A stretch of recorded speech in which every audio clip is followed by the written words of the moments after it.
Hello guys, स्वागत है एक बार फिर से आपका वीटस क्लासेज में। आज हम पढ़ने वाले रदरफोर्ड का परमाणु मॉडल। तो जो भी स्टूडेंट्स नए हैं चैनल पे, चैनल को सब्सक्राइब करना ना भूले ताकि जो आने वाले वीडियोज हैं उनके नोटिफिकेशन आप तक पहुंच सके। तो क्या हुआ कि सन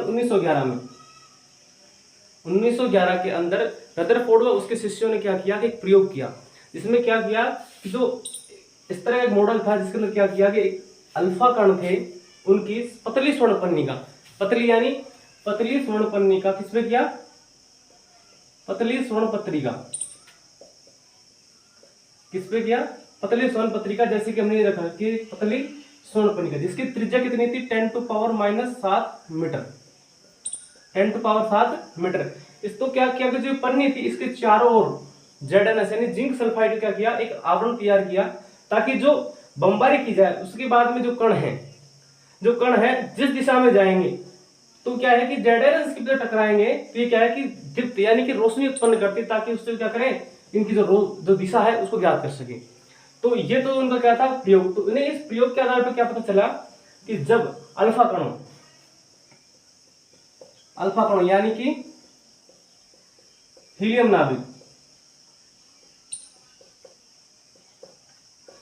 नाभिक की जब इन्होंने स्वर्ण पत्रिका जिसकी त्रिज्या बहुत कम थी 10⁻⁷ मीटर थी, उस पर क्या कराई इन्होंने बमबारी करवाई। तो उसके बाद क्या प्राप्त हुआ कि अधिकांश जो थे वो क्या हो गए, सीधे निकल गए। क्या हो गए, सीधे ही निकल गए। तो जो जब भी ये विक्षेपित होकर ZnS पे टकराएंगे तो क्या होगा, रोशनी उत्पन्न होगी जिससे कि इनकी दिशा का ज्ञात हो सकेगा। तो इस पे जो परीक्षण प्राप्त हुए वो किस प्रकार थे, वो इस प्रकार थे कि जो पहला परीक्षण प्राप्त हुआ कि जो अधिकांश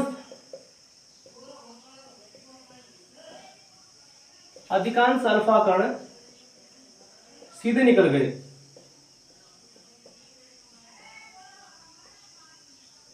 ये तो एक प्रयोग था। तो इसमें क्या हुआ कि जो अधिकांश अल्फा कण थे वो सीधे निकल गए। तो इनकी जो प्रेक्षणों की दिशा थी वो बताता हूं आपको किस तरह से।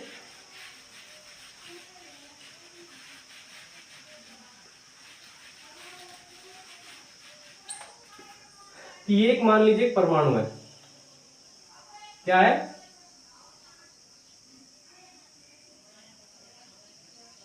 एक परमाणु ले लिया। तो यहां से जब हीलियम कणों की बारिश करवाई गई अल्फा कण, तो क्या हुए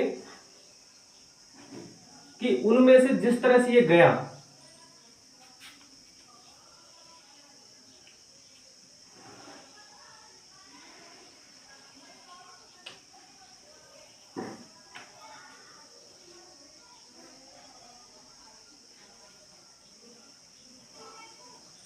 तो इनमें से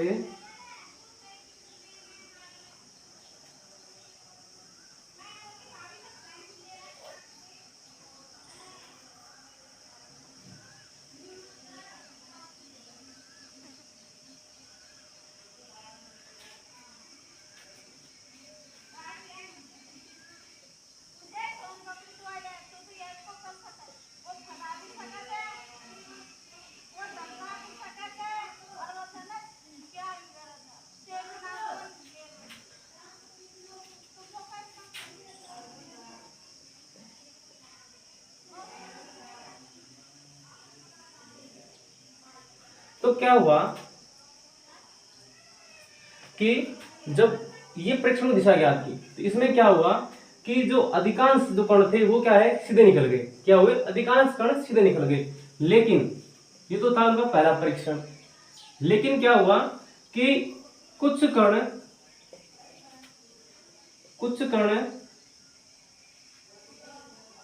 अलग अलग दिशाओं में क्या हो गए, विक्षेपित हो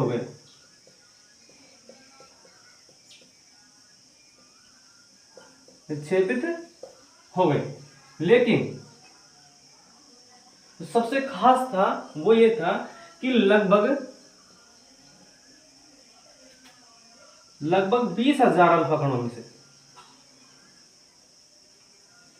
लगभग 20,000 अल्फा कणों में से एक अल्फा कण 180 डिग्री पर अवशोषित हो गया, यानी कि जिस दिशा में गया था उसी दिशा में वापस आ गया। तो ये था इनका प्रयोग। तो इन जो निष्कर्ष प्राप्त, जो प्रेक्षण प्राप्त किए, तो इन्होंने जो इस प्रयोग की कल्पना की थी, प्रयोग की जो तुलना की, वो किस तरह से की कि ये इसके जो परिणाम थे उतने ही चौंकाने वाले थे। जैसे यदि यदि किसी 14 इंच मोटे, किसी 14 इंच मोटे, कितने 14 इंच मोटे तोप के गोले को, 14 इंच मोटे तोप के गोले को अगर किसी टिश्यू पेपर पे अगर फेंका जाए और वो वापस उसी दिशा में लौट आए, तो मतलब जितने आश्चर्यचकित बात ये है उतने ही आश्चर्यचकित परिणाम उनको रदरफोर्ड को अपने प्रयोग में प्राप्त हुए थे। तो इनके आधार पर इन्होंने इसकी तुलना की। इसके बाद में इन्होंने कुछ निष्कर्ष निकाले। जो पहला निष्कर्ष था, पहला ये था कि जो परमाणु है, परमाणु का अधिकांश भाग कैसा है, खोखला है। कैसा है, खोखला है। जिससे क्या होते हैं, जिससे क्या है कि जो अल्फा कण है वो सीधे निकल जाते हैं। कैसे निकल जाते हैं, जिससे अल्फा कण सीधे निकल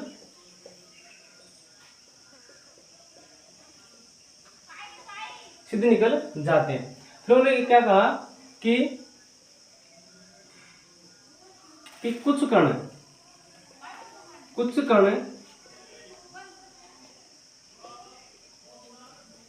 विभिन्न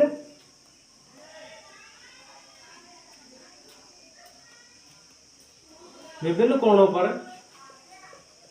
विक्षेपित हो जाते हैं।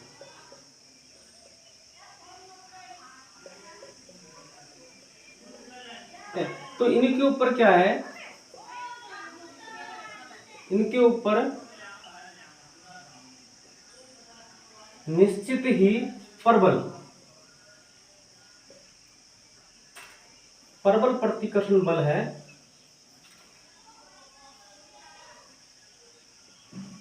लगा होगा। तो इन्होंने क्या कहा कि जो परमाणु का जो धनावेश है, क्या परमाणु का धनावेश एक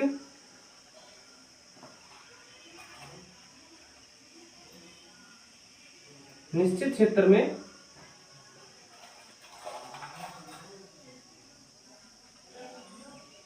विद्यमान है, या फिर क्या कह सकते हैं, नाभिक में उपस्थित है। किसमें, नाभिक में उपस्थित है। तो ये था इनका दूसरा निष्कर्ष। अब इन्होंने क्या कहा, जो तीसरा था,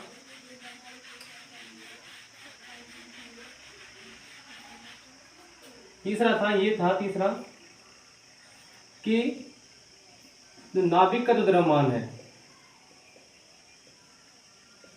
नाभिक का द्रव्यमान परमाणु के कुल द्रव्यमान के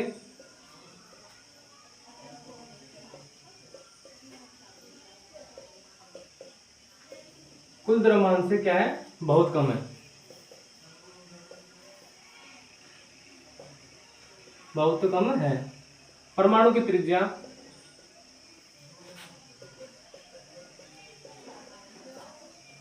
10⁻⁻10 मीटर होती है। कितनी होती है, 10⁻⁻10 मीटर होती है। और जो नाभिक है, उसकी त्रिज्या, नाभिक की त्रिज्या 10⁻⁻15 मीटर की होती है। लगभग में है, ये निश्चित नहीं है लेकिन लगभग में है। तो इन्होंने इन परीक्षणों के आधार पर क्या आया कि उन्होंने क्या निकाला, परमाणु मॉडल प्रस्तुत किया। तो परमाणु मॉडल किस तरह से था,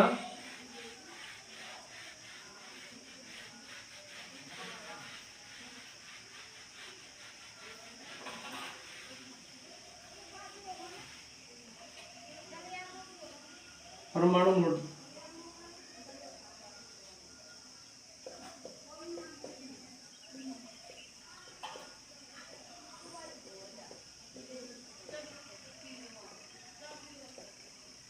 क्या किया, परमाणु मॉडल प्रस्तुत किया। उन्होंने क्या कहा कि परमाणु का अधिकांश भाग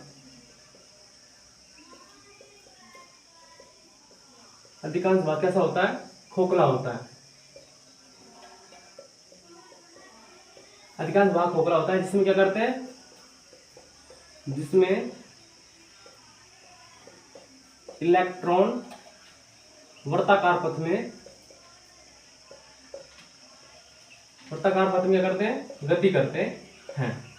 पहला तो इन्होंने ये दिया। दूसरा दिया क्या, तो दूसरे मोड इन्होंने बताया कि जो क्या होता है, परमाणु का धनावेश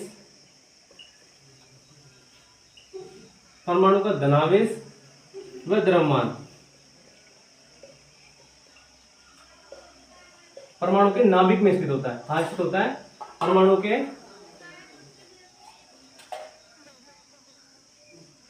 नाभिक में स्थित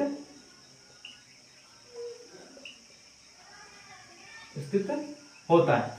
और जो तीसरा इन्होंने बताया कि परमाणु विद्युतीय उदासीन होता है। कैसा, विद्युतीय उदासीन होता है, यानी कि परमाणु के अंदर इधर क्या होता है, धनावेश विद्यमान होता है। ठीक है, तो परमाणु में जितना धनावेश होता है उतना ही क्या होता है, उतना ही इलेक्ट्रॉन विद्यमान होते हैं, उतना ही ऋणावेश विद्यमान होता है।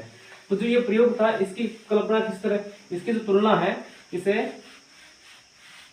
परमाणु को जो सौरमंडल है, सौरमंडल का परमाणु मॉडल भी कहा। क्या था, सौरमंडल का परमाणु मॉडल। जिस तरह सूर्य के चारों ओर ग्रह जो चक्कर लगाते हैं, उसी तरह क्या होते हैं, जो नाभिक के चारों ओर क्या होते हैं, वृत्ताकार पथ में इलेक्ट्रॉन गति करते हैं। तो इसकी जो कमियां थी, वो कमियां इस तरह से हैं। तो पहली कमी है इसकी कि ये परमाणु के स्थायित्व की व्याख्या नहीं कर सका।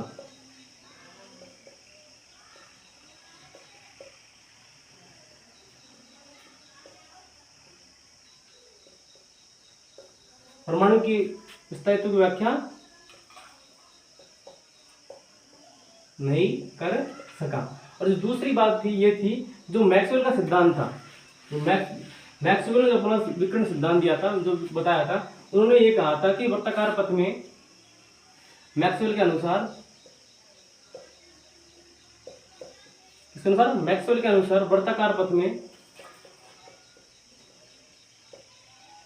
वृत्ताकार पथ में गति करता हुआ इलेक्ट्रॉन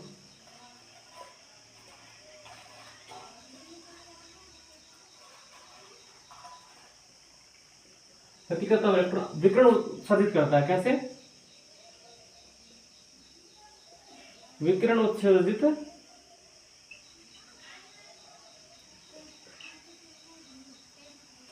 करता है। और क्या है, जो उत्सर्जित करता है, तो इस दौरान क्या होता है, इसकी ऊर्जा में हानि होती है। किसमें हानि होती है, ऊर्जा में हानि होती है। किसमें, ऊर्जा में।